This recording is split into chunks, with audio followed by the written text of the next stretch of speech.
I've got this idea that I would like to share with you, and it's something that I've been playing with for quite a while. I've been helping people make financial decisions now for about 20 years, and I've worked with thousands of people over that time. Become really skilled at being able to answer questions and give people simple solutions. The thing that I've found over time is I feel like a little bit of a fraud because what I know is that I'm giving them the answers to the questions that they're asking. However, I know that there's so much more that goes behind the scenes of making good financial decisions and being able to stay on plan when circumstances, become challenging. And that's why I think a financial decision is one of the most beautiful decisions we can ever make, is because it challenges us in so many ways, and it challenges us to understand ourselves if we're willing to look. So I'm going to explain this idea to you. I see it like an iceberg, and where people come to me is at the waterline of the iceberg. They're coming in here and they're asking me some questions that they would love some simple answers to. They want to buy a house, they want to buy it as an investment property, they want to upgrade their home. They want to know how can they get more out of their income and pay less tax. They want to know, am I going to be okay for retirement? They're all really important questions, and they're looking for some answers. Obviously, there's lots of information out there in the marketplace, but putting it all together and knowing how it works for you is complex. So this is where, we can answer those questions simply. We can go and we can get help in these areas, and some of the people that can help us make those decisions could be a real estate agent, could be an accountant, how our tax works, could be the bank to give us some money, could be a solicitor to help with the transaction. The thing is, they're just answering those questions. What's more important to me is why? Why on earth do you want to do these things? Why are these products important to you? Why do you need insurance? Why do you need superannuation? Why do you need to have your money in another investment property? That's what's important to me. And when I ask people the question, why, usually it comes back to some other things. It comes back to the fact that they want to provide for their family. They want to be able to feel safe and secure. They want to be able to have choices around their work. They'd like to work less, not work more. They want to know that their children can have good education. They want to know that they can provide well for their family. They want to create experiences to have.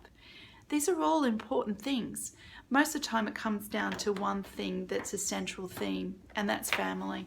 And that's what I know is the most important for me, is family. So when it comes to a decision I'm making, I know that it's not something that I'm hoping for. I'm actually basing the decision around, what is this going to give my family? What is it going to give me? Is it going to give me freedom? Is it going to give me the things that I'm looking for? Will I have the ability to pass on a legacy to my children? Or am I going to be putting myself at risk? Is this decision going to demand more time from me than I currently want to give to work or other things? So that's why it's really important that we come to why, and we ask that question for ourselves, and we frame this financial decision around it answering those whys for us. The thing is, when you start to ask the why question, it usually triggers some other questions, and that's when we start to look below the surface. This is when that mother of an iceberg really starts to appear. And usually if we get to the bottom of it, that's where we've had things in our upbringing that has shaped our decisions around money. It's either shaped it where we're open to taking on debt to grow our wealth, where we're not, where we believe that debt is bad, where we've got a mentality around scarcity because we didn't grow up having much money. We saw our parents struggle with their work, or we grew up with prosperity, and sometimes with that prosperity we got given too much, and so we've got less financial disciplines there. The thing is, either way, we've got influences that we've had on our lives that have shaped the way that we see ourselves at the moment, in the roles that we're in the responsibilities that we have, and how we relate to our money. then what happens is we usually get into relationship with people. So when there's one of you, you've got your own ideas. When there's two of you, you've got your own ideas rubbing up against each other. And those ideas might not be the same. A lot of the time, they're mostly different. And this is where we create conflict in our ability to make decisions, because we sometimes come from different backgrounds, come with different beliefs, and we come with different ways in which we're going to express ourselves when it comes to making financial decisions. The thing is, with the expression, we lead our lives. And leading our lives in that way, we're going to start influencing people. And the people that we influence the most is going to be our children, because, you know, they're not listening to our words, but they are observing our actions. And those words of which we do discuss about money are going to filter into them. And that's going to be your legacy. That's where your financial decisions start to go on to your children. So for me, when I think about making good financial decisions, I hope you can understand it's not about buying a product.